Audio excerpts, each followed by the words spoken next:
Hi, everybody. It's Matt from Discover College Soccer. I hope you're enjoying the podcast, whether that's on YouTube or your favorite podcast platform. Don't forget to hit the subscribe button. I also wanted to let you know about the Discover College Soccer Study Table. This is our brand new online portal that is complete with a 14-part online course giving you all of the ins and outs of the college soccer recruiting process. There's also a wealth of resources such as checklists, templates. There's the spreadsheets that have every soccer program in the country, along with their coaches, their contact information, their social media information, some basic stats about the school, and more. Plus, there's an online community where you can ask your questions, share your wins, your losses, any questions that you may have around the college soccer recruiting process. It's all there at the Discover College Soccer study table that you can find at discovercollegesoccer.com/study table, and hopefully we will see you there. Hi, everybody. Welcome to Discover College Soccer. Today, I'm lucky enough to be joined by Coach Michelle Rick from the University of Findlay women's team. Welcome, Coach. Thanks for having me. Yeah, thanks for being here. I've driven that way many times, but never actually stopped off at the school since I grew up in Columbus. My wife grew up in Detroit, so hit that road many a time. But You got to so make a stop next sometime. It's time, kind of next a time hidden gem. next time I go north, we'll definitely make that stop. But today I'm just sweating like crazy down here in Florida. So, well, I appreciate you joining. Excited to talk to you, and let's start off first. We're talking early July here, so I'm sure you're getting ready for the fall, but also kind of in full recruiting swing. We're past the June 15th timeline of talking to the 25 class. So kind of give me an Right? idea of your timeline, how much of your efforts right now are focused on 24s versus 25s. What does that Yeah. look like for you in a typical year? Yeah. So it depends a lot on where the player is at their point in the recruiting process because we get players who come in really, really early and they're interested in us from li- like their freshman, sophomore year. And so they've got ages of time and we're just staying in touch with them, sending them camp invites and general information. And then later on, we'll take them through the whole process. We'll have them out for an ID camp. We'll have them out for a campus visit, get them to engage with the admission staff and get all the academic information that they need, meet with some players. And that can be an extended process if we're familiar with them really early on, let's say from right after that June 15th deadline leading into their junior year. So that can be over a year with players that you get really early, but we get some players who come in really, really late, and we go through the recruiting process with them in a couple months because they're just later in the process. We're really interested in them. It's a great fit for us. So we can abbreviate things if we need to, for sure. Right now, where we're at with 2024s, we've got some players that we're staying in touch with to close out a few spots, but we're mostly set on our 2024 class and moving pretty heavily into 2025. Okay. Well, in terms of uh and this is I know this is going to change year to year, but uh, overall, when you're looking at players, you're out at events, whatnot, especially events, let's say, what is the mix of whether you're there to see somebody who's been in contact with you already versus I'm going to sit down and watch this game and because I know these clubs or these teams or these coaches and I'm hoping I can find somebody. What is it like Yeah, inbound versus outbound, however you want to describe it? that's a good question. It's there's something really rewarding about following up on players who are already interested in the school and the program because some of the process is already taken care of, right? They may have already been to campus or they've looked into it themselves and they love it. The academic fit is perfect. So some of the fit piece of the puzzle, whether they're going to be happy here for 4 years, which is crucial, right? Is already taken care of. So that can be really rewarding if we're then out watching them play. And it turns out that they look like they're going to be a good fit for our program and where we're at right now and what we need for that class. But there's also a lot of clubs that we just go watch because we've got relationships with that club. We trust what they're doing. We've got good relationships with the coaching staff there. They send us recommendations, or this player might be a great fit for a D2 program. They might be a great fit for your program. Come take a look at them. And we'll just go watch good clubs play because we like watching good soccer, and we're out at the event, right? Sometimes you just have a bubble in between games that you're scheduled to hit, and you find a gem that you weren't necessarily looking for. So with those events, what's kind of on your hit list? What events do you tend to go to every year? I mean, looking at your roster, it seems to be fairly, let's call it regional based right now, but where are you going tournament wise and places you like to look for players? We do a lot of regional recruiting. We get a lot of regional interest. So that's a big area for us. And there's a lot of really good club soccer in the Midwest. So we don't have to go too far to watch really high quality soccer and see a lot of the players that are already interested in this program. But we will extend that. We'll go to some ECNL and National League events we'll go to Florida, down where you're located. There's lots of good soccer. And then things are just expanding constantly. There's showcases every other weekend, and the club landscape has changed so much. So I think right now we're in this zone where we're trying to balance both the regional aspect and getting out, and seeing clubs who are a little bit farther away from us, because there is players who are interested in playing a little bit farther away from home. Maybe the academics are a really great fit for them, or maybe we just find somebody who wants to get away and have a different college experience somewhere else. Okay. Well, you mentioned camps earlier, so I mean, how much do camps fit into your recruiting process? Do you host your own? Do you and your staff work outside camps? What's that look like? Yeah, so we'll host around 4 to 5 ID camps a year, typically one in the fall, one in the spring, a couple over the summer, plus or minus one here and there. And then we'll also we'll go to local combines, run through. The Exact has one.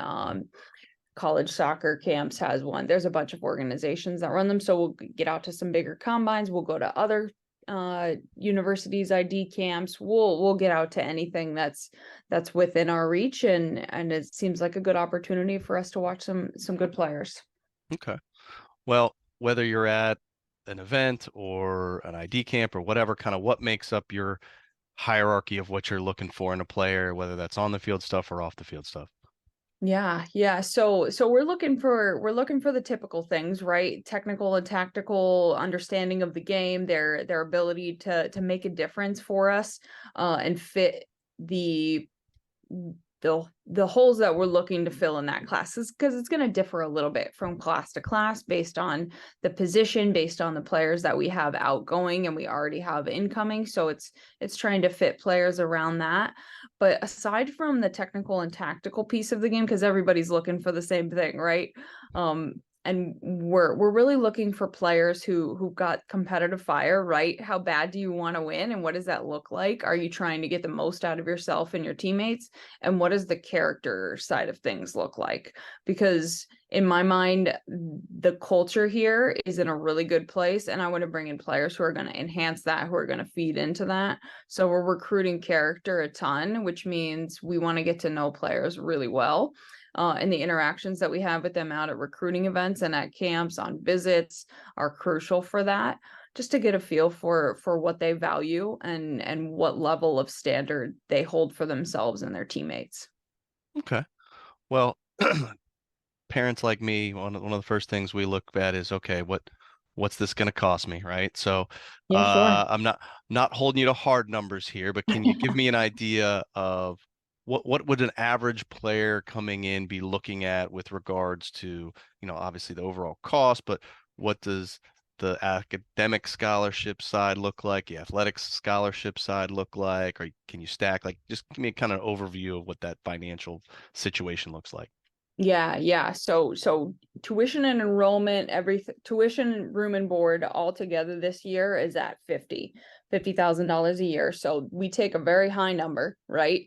And we then add academic and athletic scholarship on top of that, and we can bring that really scary number down to a much more approachable figure that competes or is better than most state schools, which is awesome. And that's a testament to players doing their job in the classroom and getting a good academic package. So we really preach that side of things. Players, we tell players all the time, your parents aren't lying when they get on you about doing your homework and staying on top of your grades. It's going to pay off when you go to apply to colleges, because our academic packages are great, and that can take that number down. 20,000, I think, is around where our top scholarship is there.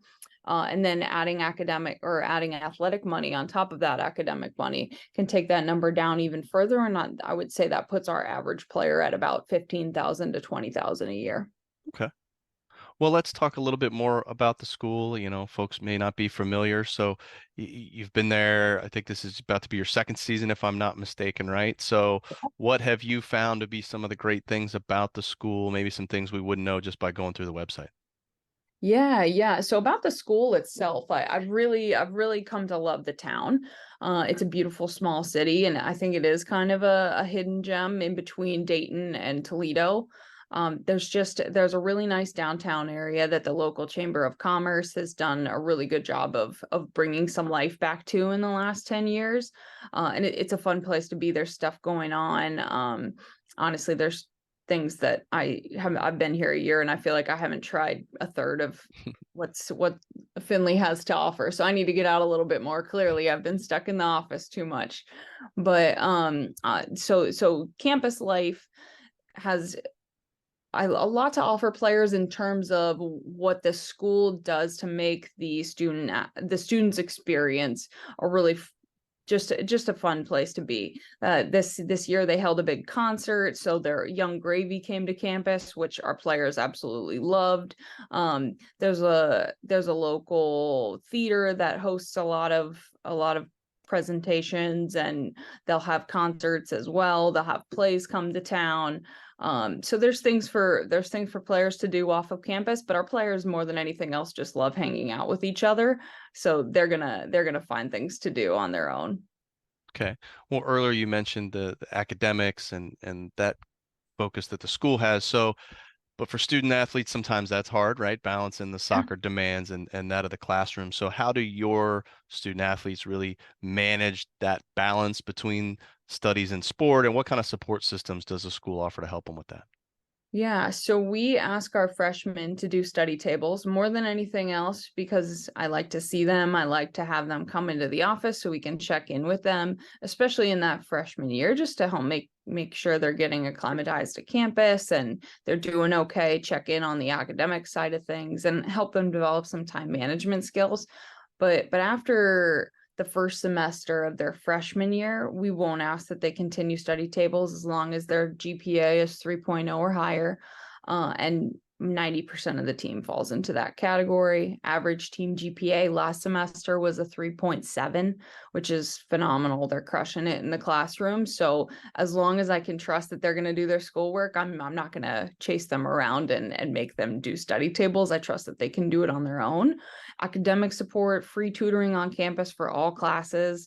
And I think from my experience as a player and from what I hear from our girls is one of the best parts about being on a team is that you've got your teammates to go to for help with academics. So you can go to a teammate who's probably taken the same class as you and ask them for help, and they might be better than any tutor you're going to get. Okay. Well, let's fast forward to the fall. Let's assume we're in a picturesque autumn week in October up in Findlay. What is a typical week going to look like for a player in terms of when are classes, when is practice, meals, game cadence? What is that going to look like for them? Yeah. So typical, once we get past preseason, we'll have about a week-long preseason and schedule's a little bit different for that. There's a lot of orientation events going on, and we'll be training 2 times a day for the most part. But once we get to that first day of classes, it'll typically be Monday, Tuesday. They'll be in classes. We'll train roughly 3:30 to 5:30 in the afternoon. And that's a protected hour on campus. So there's no classes blocked off for that period of time, which makes it really nice for scheduling our training sessions. They don't have to worry about missing classes. Wednesdays and Saturdays will typically be game days. So we might be away if that Wednesday they may miss a few classes. if we're away that Wednesday. If not, they'll go to classes in the morning and then get ready for game. Thursday, Friday would be training again, and then Saturday game day. Sunday is always an off day, and then we'll typically do our pregame session and our postgame session. We'll typically have some element of film, some element of game strategy involved. We might have a pregame meeting. We typically do a pregame meal that lines up with our scouting report, and then that post-game session will typically be a little bit lighter, just to give us some recovery time. Okay. Well, let's shift gears, talk a little bit more about the team and the soccer side then. So, kind of more of a recruiting question, I guess, but is there a roster size that you find is ideal that you're trying to hit each year? Roughly 30 to 35 players is our sweet spot. Okay. And you guys don't have like a JV or reserve side, do you? We don't, and no Yeah. plans to in the future. Okay. Yeah. There's just it's funny how some conferences that's very, very, very prevalent, and then in others it's not at all. So There's two in our conference right now that do. oh yeah. Okay. I think Tiffin does, and I think Thomas More does, but I think that's it. Okay. Well, besides roster of players, you obviously have a staff roster. So kind of give me an idea of what your staff looks like. What role does everybody play? What kind of maybe other athletic department staff help out with that team? What does that look like? Yeah, so as far as full-time positions, myself and my assistant Sierra are full-time. She helps with everything that we do day to day, from game day management to making sure that travel itineraries get sent out, gear gets ordered. She's on top of anything that we ask her to do, and the girls trust her wholeheartedly and can go to her for anything that they need, which is really nice to have an assistant that you trust is not only there to help you with anything that you might send her way, but that the players trust as well. She's also an alumni, so that made her, for me, a really great asset in terms of just getting to know the town. Because she knows any question that you're going to ask her about Findlay. She's a townie. She's lived here her whole life and she loves it. So she's the person I go to when I got a Findlay or a UF related question. We have a goalkeeper coach. He works with our goalkeepers, and he comes with us on most away games. He's fantastic, does a great job for us with the goalkeepers. And then we also have a full-time athletic trainer during season, Brett, and she's wonderful with the girls. And then we have a strength and conditioning coach as well, which is something that not all D2 programs have, as a designated strength and conditioning coach, Tyler Beckley, and he is phenomenal with the girls. They absolutely love him. They work really hard for him, and he goes out of his way to really help them develop in the weight room and just as athletes in general. Okay.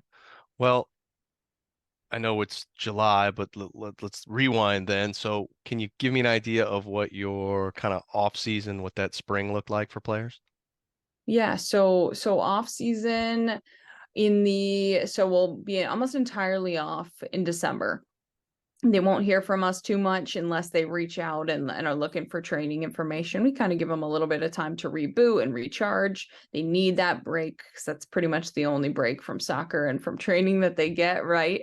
And then they'll come back about midway through January, and we'll start individual and small group training sessions. We'll do that inside on our futsal surfaces. We'll play a futsal league once a week, and that gets really fun and competitive. We were talking amongst the staff earlier this year, and I don't think we ever had a bad futsal session, right? The girls just love it. And it's just a good opportunity to compete and have a little bit of fun. And then they'll be lifting 4 days a week as well as soon as we come back in January. That'll continue all the way through the spring. And then when the weather breaks about midway through March, we'll train consistently outdoors. We'll play our spring competitive season. And that'll go from March to about the end of April. We'll play 5 game days. So we'll be, during that spring competitive season, we'll be playing 4 days a week. We'll be training 4 days a week. And they'll be lifting 4 days a week. And we'll play 5 game days. So that's what it looks like in the spring for us. And it's nice to have that full spring season, because you get a lot of player development and team development in terms of developing a style of play, working on defensive and attacking principles of play that you can carry into the fall. Yeah, for Excited to sure. see all that come together here soon. Yeah. Well, speaking of fall, and it's game day, so how would you describe kind of your style of coaching and then team style of play that you're looking to use? Yeah, so style of coaching, I one of my favorite parts about this job is being able to empower a group of players to own a culture and own their own development, push themselves and their teammates and get the most out of this experience every day. And I want them to see it as an opportunity and to take ownership of that. So I describe myself as a very player-centric coach. And by that, I mean, I like to give players a voice in things. I'll respect their voice. I'm going to treat them like adults. Now, if they abuse that right of privilege is going to be taken away very quickly. But the culture is something we do a lot of work on and to get it to a place where we do trust them. We do trust that their values, their intentions, their character is in the right place. And we can give them some ownership over aspects of the program. As far as style of coaching during training sessions and in game, it's very conversational. I like to have a dialogue with players. I like to help them with the decision making side of things. I'm not a micromanager as a coach. I'm not gonna tell them how they need to do every single micro action that's going to happen on the field because the game moves too fast for that. So I want to help them make the right decision in the moment by themselves, and give them the skills to do the right thing in the future, to make the right decision in the future, if some mistake happens and we need to learn from an experience. Okay. Well, we've covered a lot of different areas, but I like to end these with one question, and that is, if you had one piece of advice, one nugget of wisdom that you would want to impart on any parent, player, anybody going through the college soccer recruiting process, what would that be? That is a great question. It would be that the difference between privilege and entitlement is gratitude. And I want players and parents to be grateful for the experience. Being a college athlete is a privilege, and I want to see players make the most of that experience. And if you look at it with gratitude and you come into it with I get to do this, not I have to do this, and you do that every single day, you will make the most of the experience. And even on the days when it's hard, you can make the most of it and find a way to get better. I absolutely love that. I will be clipping that little segment out and posting it everywhere I can find. Well, Coach, I really appreciate the time. Wish you the best of luck this fall, and hopefully maybe January when ECNL rolls down to Florida, you'll be down here. We can catch up in real time. Let's All right. go. Sounds great. I hope it's a little bit less hot then. It should be. Yeah, it should be. All right. Well, thank you much, Coach. Take care. Take care. Have a good one, Matt. You too.